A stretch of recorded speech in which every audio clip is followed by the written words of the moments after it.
Hi everybody, I'm Brandon with Brandon's Transmission. We're at 9834 South Union Avenue in Bakersfield, California. As you can see behind me, the phone number, now you know how to get a hold of us.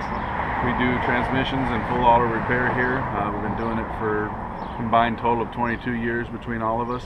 We have a lot of experience with the racing industry and the hot rods. We do all their transmissions and their auto repair, and we do full custom work. As you can see in the video we're going to be showing you, we're doing some work on a Shelby. It's a beautiful car. So bring anything by, we do it all here. Like I said, we can take care of your grocery, get her to your hot rod. It's up to you. I'm here in Brandon's Transmissions back shop with Honda John. He's the guy that's helping me get this whole thing going. He's got it mocked up here. We're going to go through some of the stuff that he's already laid out and talk about some of the prep work he's done already. But I just want to introduce you. This is Honda John. He's a great Honda tuner and he's really good with Fords. So, and he's impressed me with how much he knows about his business. So, tell me a little bit about what you've done so far to get the car prepped, John. Well, what I did is I mocked everything up, the torque bar, drilled all the holes to see where I want to put the brackets for welding. Get them back in with the lock washers, so that's set. Then remove all the stuff for the differential, get it pushed up, wheels off, so I could get the front brace in and weld, and that way I could get it set for the Watts link.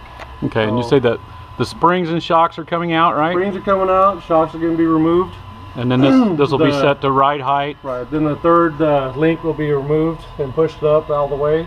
So when I push it up, ride height's about 3 3/8 inches between the bottom of the fender to the top of the tire. So that's where it's going to be set at. So okay, what up on the front here? What are we doing up here?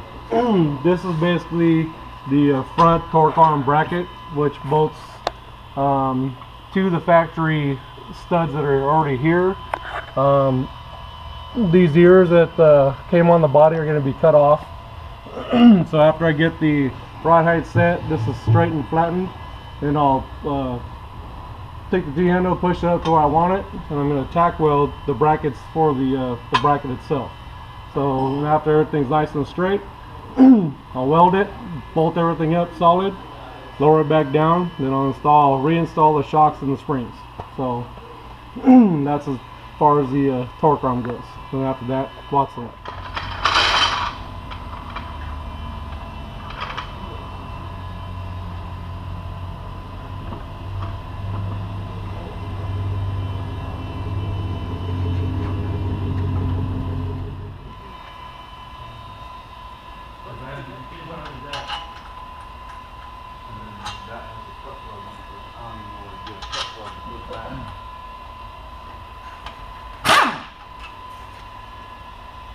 You already got it all the way built. There's no way to get it off from here.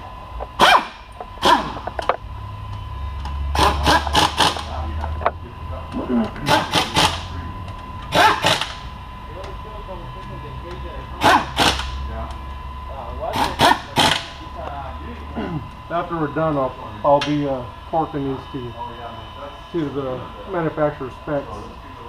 And this for the bracket for the torque arm. Right, and the pumpkin cover there was a special one that came just for the Watts link stuff. Right. So that's why all the extra bolts and stuff sticking out are for. Right.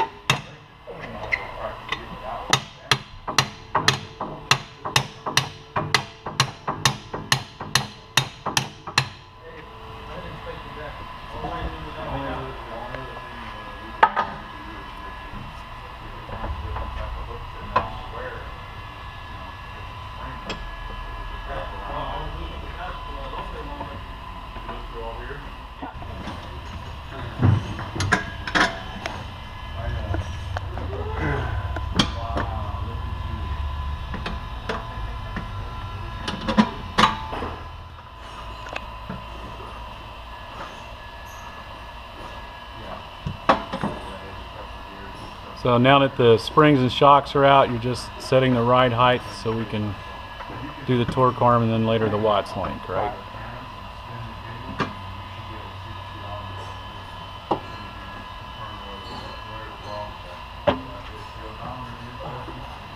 And the third link's out.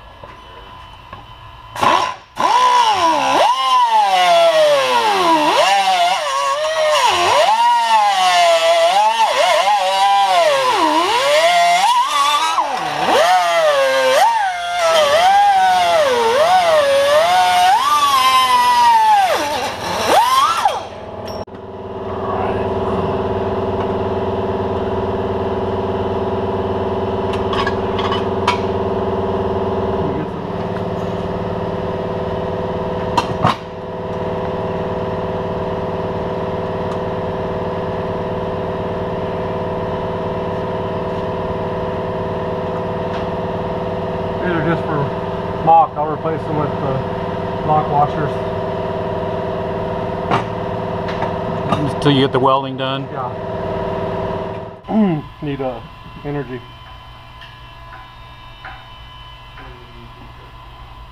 Good. Good play. To be right. Go up. Up. Yeah. Keep on going. Keep on going. Do the other side a little bit so we're kind of like equal it. Okay.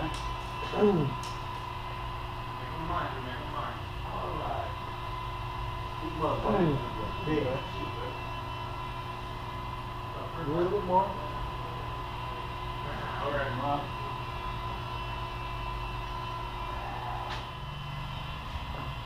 A little more.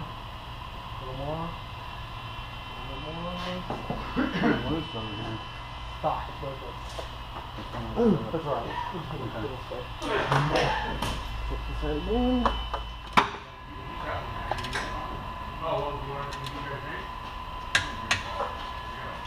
Okay, let me get my light. I'm kidding, Drew. John, you got the flashlight?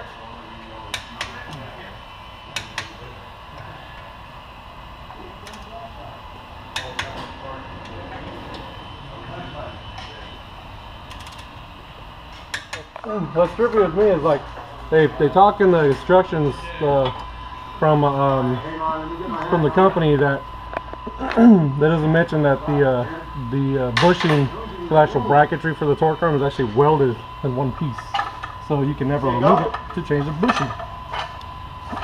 So that means you have to cut this out and get a new bushing, which looks like a sway bar, actual A-arm bushing.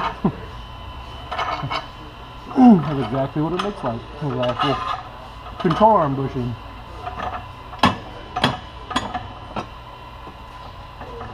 Okay, roll it out.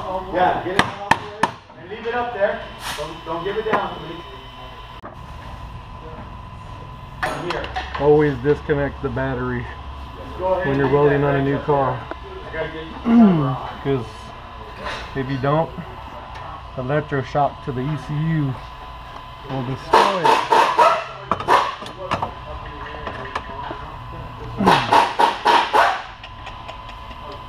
Important safety tip. Yeah. We're spending $1,500 on a new computer. Uh-oh. I'm gonna MIG these together. Hopefully I weld straight. Now it's time to weld.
Well, right now I'm masking off a big rectangle to primer and paint the brackets that I welded to the bottom of the body, therefore it doesn't rust.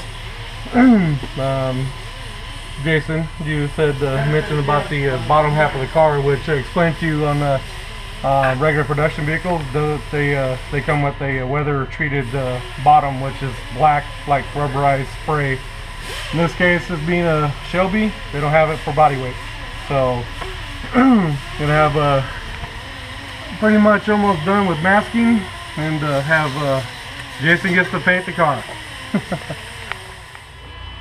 Okay, Honda John is making me use the rattle can to go in and cover those brackets. The reason we're painting them is because they came unpainted, unfinished, so that they would be easier to weld, and now we're going to cover them up so they don't rust so bad.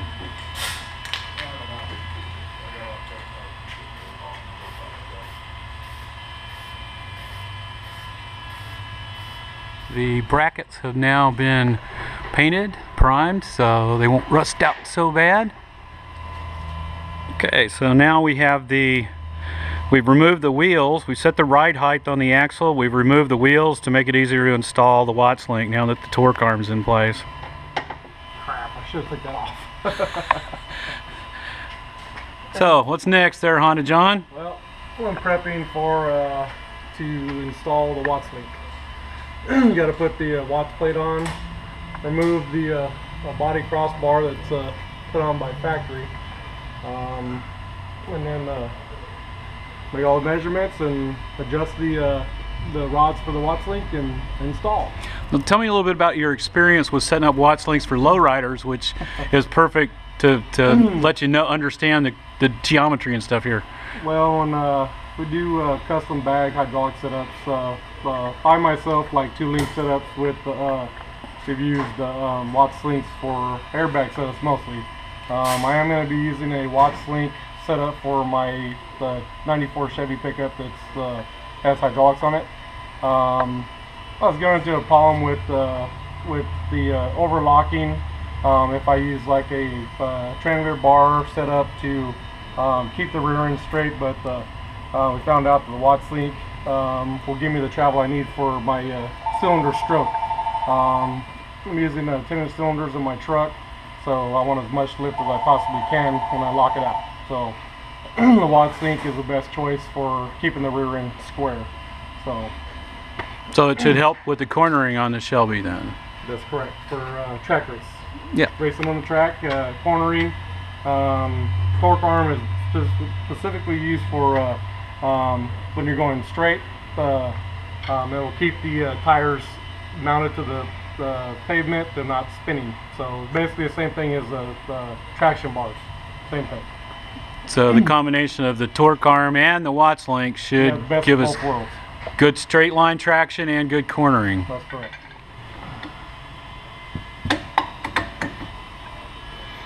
Well, this Watts link has been acquired from Griggs Racing. That's why the GR on there. If you're interested, there are some, wait till he finishes hammering. There's a couple really good YouTube videos under Griggs Racing and Watts link. There's one with the GoPro where they mounted the GoPro to watch the suspension on the rear, and while they're going around a track and doing some hard cornering in a Shelby GT500, and it's a real cool YouTube video. The holes that you see here, the center holes are for the pivot point, which you'll see later on when we install the actual pivot arm. The holes on either side are to bolt on the carrier that holds the pivot arm, and you'll notice there's several holes here. This is to adjust the ride height on the back, and the higher up you go, the more oversteer you get and body roll. The lower down you go, the less oversteer you get and less body roll. So this will allow some fine tuning of the rear suspension to get better handling.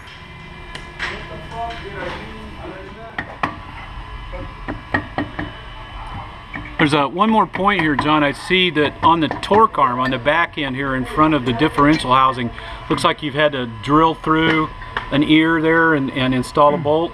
Yeah, some Mustangs come with holes already in the ears on the rear end housing, but in this case I had to drill 1/2-inch holes for the bolts for the torque arm. And I hope you can see here, there's pins, dowel pins, that Watts link is indexing into, as well as these bolts that it's going over, and this one on the bottom. And these are the 5 lower end bolts, and there's 5 more upper end bolts on that pumpkin cover there, whatever it's called.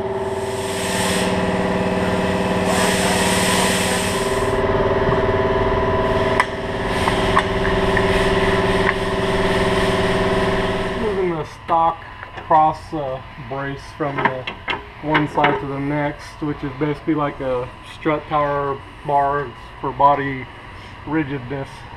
Works the same effect. Going to be replaced by the Watts link bracketry that bolt up inside there. In the stock bar mounts then. Right, and you're going to be reusing the stock bolts for the bracket for the Watts link for one side. So other than that one little bit of welding, everything's been pretty much using the stock fittings and stock brackets and stuff. Stock location. So the kit's going along pretty good. Everything's nice and straight, minus a few mods to make bolts fit. But other than that, the system's pretty straightforward and easy to install. So anybody can do it as long as they have all the right proper tools and somebody knows how to destroy stuff. This is the bracket for the Watts link that uses the factory bolts into the location of the cross strap or brace, what have you. But also talks about the general instructions if you want to tack weld this side, which I'm probably going to make it, because most of the weight, if you see, there's only 2 bolts and there's, the ears, pretty close to the edge, but you have all this room right here for, it could like bend just under normal load. You get the tire stuck, you're doing a burnout and then the tires grab and bang. So what I'm going to do is I'm going to take some of this off, some of this powder coating, and tack weld it to the bottom of the car, so it'll stay. What I'm going to do now is I'm going to hard bolt it in for a second so I could mark where I want to weld exactly.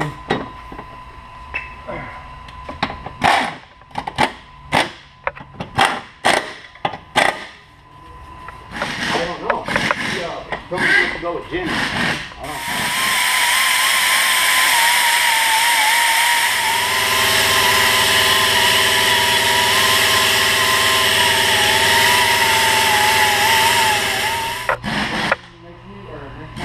Looking like you may have hit a snag there, John. Oh no, I'm just want to bend this backwards, but it looks like it's made really well.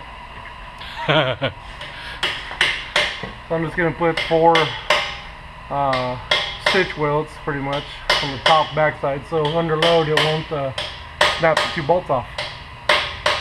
Good thinking. Yeah.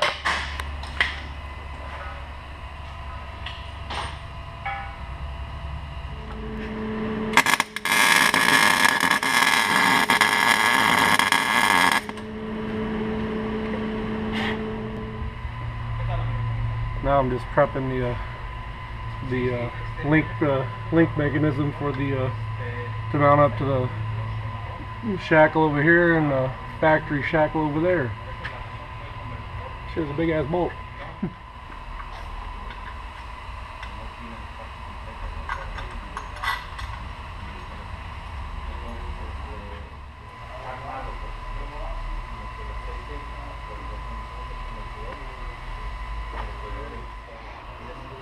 As you can begin to see, they've designed this to be a complete integrated system. So whether you decide to use the torque arm or not, the Watts link will work just fine without the torque arm. It's just the torque arm adds some extra rigidity to the rear end and also gives you better straight line traction, like we were talking about earlier with John. So, but you can see how this whole system has been designed so that the Watts link integrates with the torque arm, which integrates with the custom differential cover that has special bolts and pins in it for everything, and it's all made to go together.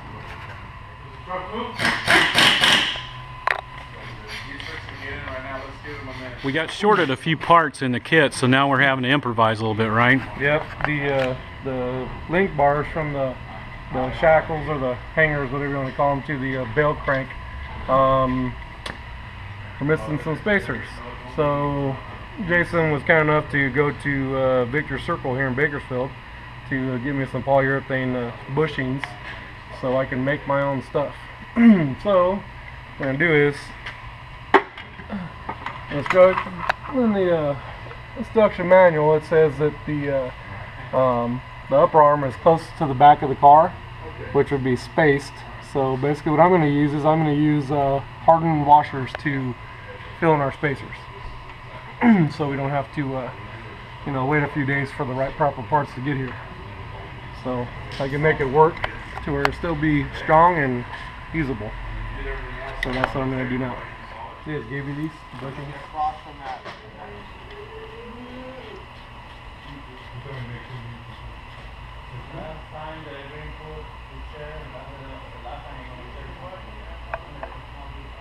Pretty good.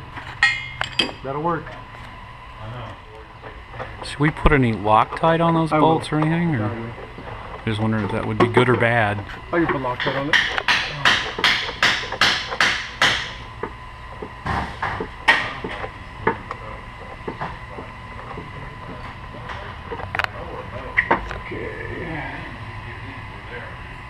That one's like dead on perfect.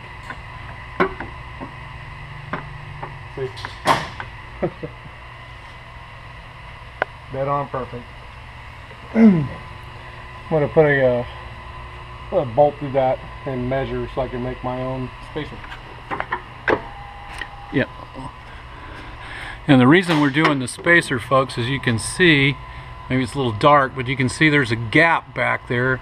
That's some of the pieces that were supposed to be with the kit are missing, so we're going to need a spacer to go in that back area. Okay, so now we can see that we have the arm adjusted down to the right length so that the belt crank on the Watts link is straight up and down as we can make it.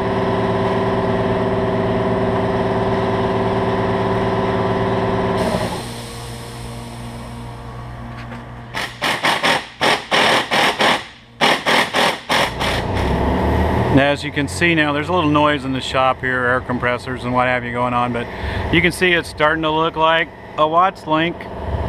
We got just a few more things to bolt on, a little more fabrication to do, get it all bolted up, and we'll be pretty much good to go. So, John, looks like most of the fabricating for missing parts is done, and it's just bolting everything up now, huh? Yeah, I got one more spacer to make inside of here with this link, and then but I'll make that after I squeeze this together so I get the perfect measurement.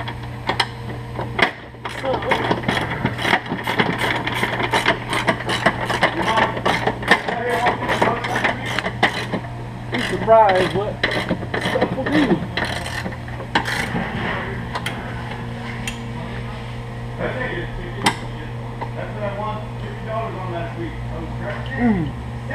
Made these spacers out of seamless piping, so that should be you shouldn't have any problems with the system.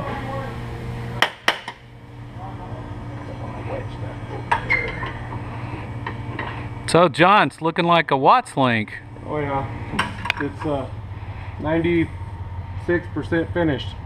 After I had to make all my own pieces. Spacers and...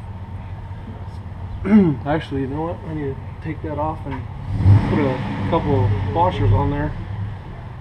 Looks like it didn't suck it up to where it's supposed to be.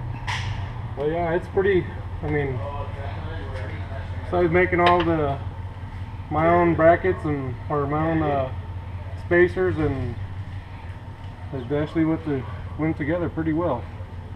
I'm pretty pleased with the outcome of it. How I do now, I'll just go test it. There we go. Let me get this. Come on down to Brandon's Transmission, the best transmission shop in town.